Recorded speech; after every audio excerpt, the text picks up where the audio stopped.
चुड़ैल और कुआं। एक जंगल में कुआं था और वहीं पर एक पेड़ था, उस पर एक चुड़ैल रहती थी। एक दिन वो सोचने लगी, मैं बहुत दिनों से भूखी हूँ तो सोचा कि इस कुआं पर गांव से लोग पानी भरने के लिए आते हैं तो मैं उन्हें में से एक शिकार करूंगी। तभी रामू कुआं की ओर पानी भरने के लिए निकलता है। पानी तो जंगल में कुआं है, उस पर से लाना पड़ता है और खाना बनाने के लिए देर हो रही है, ये सोच रामू कुआं की ओर चलता है। कुआं पर पहुंचा और रामू श्याम दोनों आपस में बात करने लगते हैं। तभी रामू बोला, गांव में पानी नहीं है तो कुआं से पानी ले जाने में बहुत ही दिक्कत आती है। श्याम बोला कि हाँ भाई साहब, तकलीफ तो बहुत होती है। तभी रामू और श्याम घर के लिए निकल जाते हैं। तो चुड़ैल सोचती है कि आज तो दो लोग थे, इसीलिए मैं शिकार नहीं कर पाई, मैं कल शिकार करूंगी।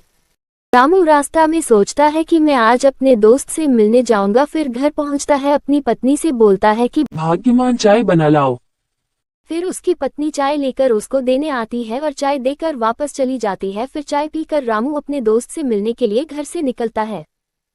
रामू रास्ता में सोचता है कि आज तो मेरा दोस्त मुझे देखकर खुश हो जाएगा। फिर रामू अपने दोस्त के पास पहुंच जाता है। फिर दोनों आपस में बात करने लगते हैं। रामू कहता है कि तुम्हारा ठेला कैसा चल रहा है? राकेश बोला, ठेला बहुत अच्छा चल रहा है, और तुम सुनाओ। फिर आपस में बात करके दोनों अपने अपने घर चले जाते हैं।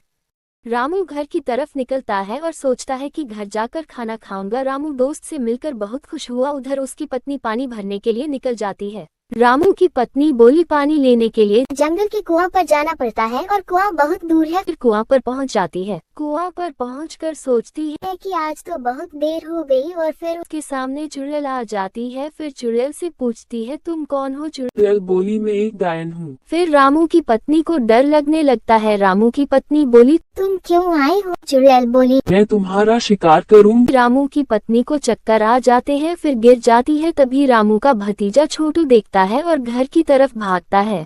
छोटू घर पहुंचता है। रामू अभी अभी घर आया था और चाचा चाची को कुआं पर चुड़ैल को देखकर चक्कर आ जाते हैं। चाची कुआं पर बेहोश है।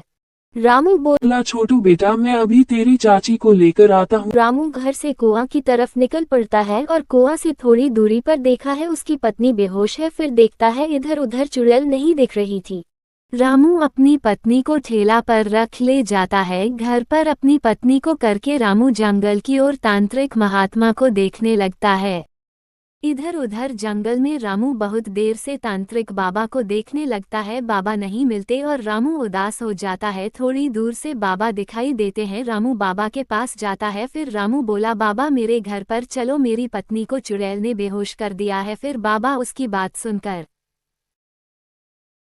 रामू के घर के लिए चल पड़ते हैं। बाबा सोचने लगते हैं, मैं चुड़ैल को जलाकर भस्म कर दूंगा। बाबा फिर रामू के घर पहुंच जाते हैं। हवन करने लगते हैं। चुड़ैल आ जाती है। चुड़ैल जोर जोर से चिल्लाने लगती है, बचाओ बचाओ। बाबा चुड़ैल को जलाकर भस्म कर देते हैं। फिर रामू हंसी खुशी से अपना जीवन जीने लगता है।